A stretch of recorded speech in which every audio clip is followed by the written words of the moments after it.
여러분 오늘은 누가복음 9장 28절부터 36절 말씀입니다. 어제도 비교적 짧은 말씀이었는데 오늘도 많지 않은 9절의 말씀입니다.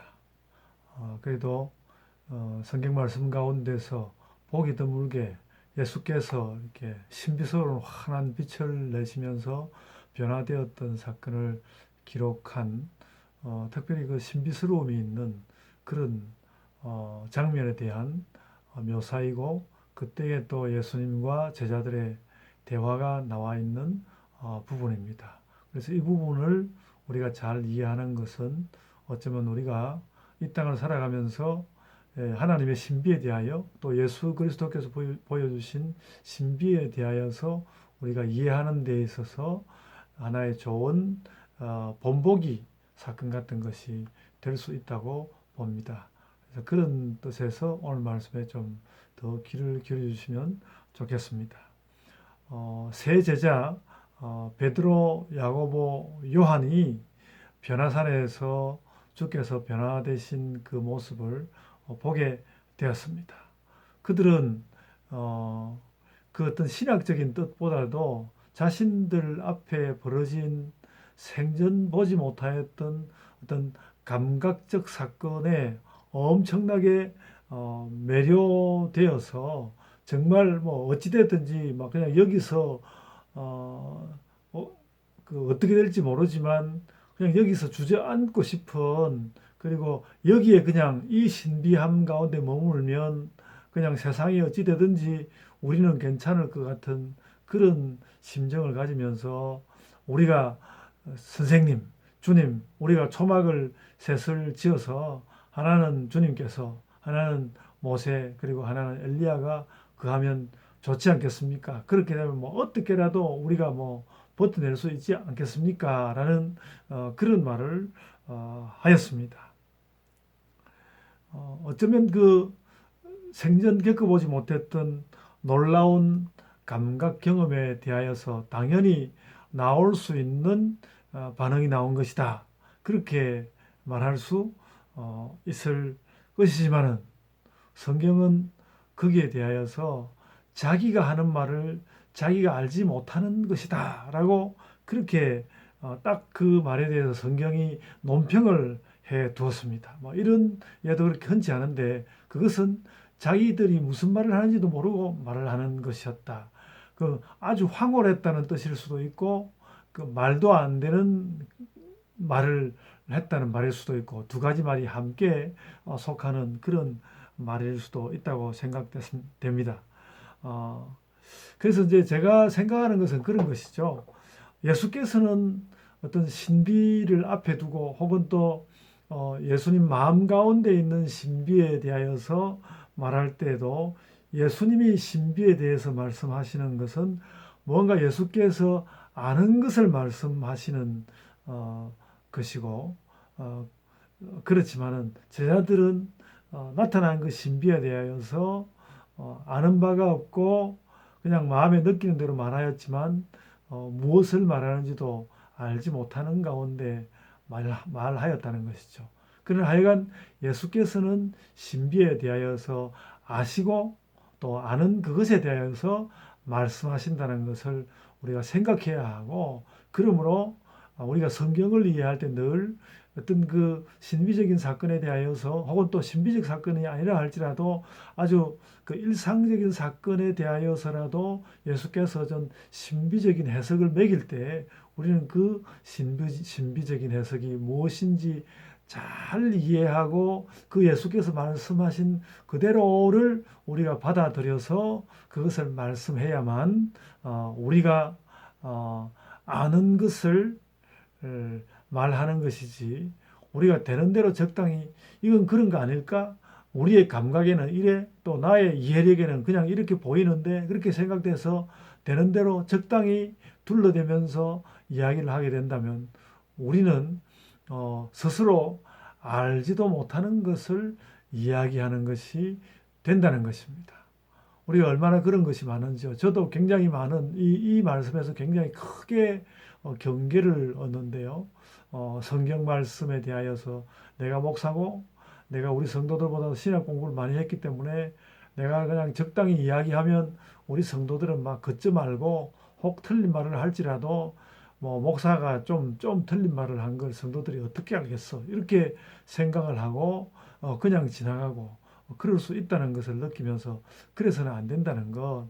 그래서 내가 내 마음 가운데 알고 깨달은 것을 이야기해야 하고 알고 깨달은 것을 이야기하기 위해서는 예수 그리스도께서 이미 주신 해석을 또 말씀해야 하고 또 성경 말씀에 있는 것보다도 좀 더 뭔가 좀 더 이해되기 위하여서 제가 딴 말을 좀 가지고 와서 붙인다 할지라도 예수께서 이해시켜 주신 것을 넘어서지 않고 또 거기로부터 벗어나지 않는 어떤 그 사고의 계열 가운데서만 말씀해야 한다는 것을 절실히 깨닫게 되었습니다. 우리가 그런 면에서 예수 그리스도께서 우리에게 보여주신 계시를 바로 깨닫고 또 깨닫게 해주신 만큼 말씀할 때에 우리는 아는 것을 이야기하는 것이 되고 그것은 어떤 그 하나님 나라를 바로 이야기하는 그래서 하나님 나라를 우리가 복음 전하는 그런 교회의 사역 또 신자의 말 또 신자의 삶을 살아갈 수 있게 될 것이다. 그렇게 말할 수 있을 것입니다. 요즘 계속해서 코로나 바이러스에 감염되는 이런 시대 가운데서 교회 주변에 여러 교육기관이라든지 또 선교기관이라든지 교회에서 막 감염 사태들이 일어나고 있는데 조금 이해는 되기는 하지만 이들이 너무 자기 자신들을 너무 믿는 가운데서 이런 일이 일어나고 있는 것이 아닌가라는 생각을 하면서 온 한국 교회가 여기에 경계를 얻고 우리가 이래서는 안 되겠다. 정말 과학적인 것에 대해서도 우리가 주의를 하면서 예수께서 진지하게 모든 있는 것을 있는 그대로 보도록 하시는 그 예수 그리스도의 말씀과 하나의 말씀을 잘 깨닫고 삶을 살아가야 하겠습니다. 제가 그 영성신학을 공부하면서 관상이라는 것을 좀 배웠는데요. 그것도 굉장히 이제 오해가 많지만 관상이라는 말에서 그래도 배울 수 있는 것 한 가지가 뭔가 하면 모든 것을 있는 그대로 보라는 것이죠. 과학적인 것도 세상에 나타난 자연도 있는 그대로 또 사람들의 마음도 있는 그대로 막 자꾸 이것저것 갖다 붙이고 내가 나에게 유리하기 위해서 내가 사람들을 좀 더 혹할 만한 말을 만들기 위해서 내가 막 자꾸 나의 말을 갖다 붙이는 것이 아니라 자연에 대해서도 사람의 마음에 대해서도 하나님을 아는 것조차도 나에게 하나님께서 다가오신 것만큼만 말하고 그것으로 은혜 받는 삶을 살라고 하였거든요. 특별히 오늘 그 변화산상에서의 말씀을 보면서 우리가 하나님에 대하여 하나님의 신비에 대하여서 우리가 아는 것만큼만 이야기하고 아는 것에 대해서 명백히 말하는 그런 신자들이 되어야 하겠다라는 것을 오늘 아침에 여러분들과 함께 나눕니다. 이제 제가 잠깐 기도하겠습니다. 아버지 하나님, 저희가 아버지 하나님께서 주시는 신비를 더 많이 깨닫고 싶습니다.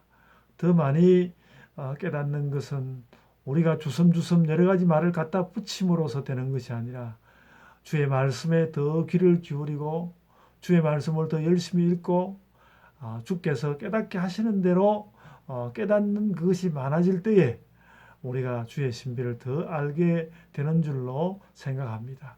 저희가 성경 읽기를 더 열심히 하고 그 말씀대로만 그 말씀이 정말 무엇을 뜻하는지 깊이 묵상하는 일에 애쓰는 가운데 주의 신비를 명확히 깨닫고 깨달은 그대로 서로 나누며 그것으로 은혜 나누는 우리들이 되게 하여 주옵소서.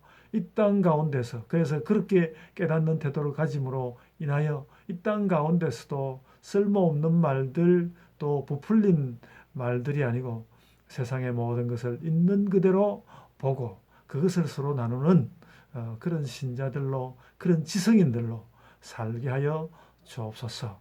오늘 하루도 그와 같이 주님 주시는 은혜 안에서 지성인으로 신앙인으로 또 하나님을 느끼는 예수 그리스도의 제자로 하나님의 백성으로 그렇게 살게 하여 주옵소서. 저희 오늘 그러한 삶으로 아버지 하나님께서 영광받아 주옵소서. 감사하옵고 예수님 이름으로 기도드리옵나이다. 아멘. 오늘 변화산상에서의 예수님의 말씀은 우리에게 많은 깨달음을 줍니다. 하나님의 신비에 대하여서 있는 그대로 잘 깨달으라.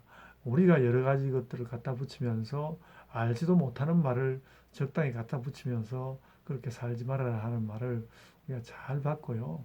그걸 그대로 가져와서 사물을 바라보는 과학에서도 사용할 수 있고 또 사람들을 이해하는 또 사회과학 같은 거, 인간의 마음을 들여다보는 여러 학문들에도 그렇게 있는 그대로를 보고 말하는 그런 자세를 우리가 가져야 할 줄로 생각합니다. 오늘 여러분 세상에 대하여서 부풀린 말들이나 쓸데없는 말들이 아니라 또 바르게 이해한 것들로 살아가시는 하루를 삼으시기를 바랍니다. 이제 또 각자의 기도로 기도하도록 하겠습니다.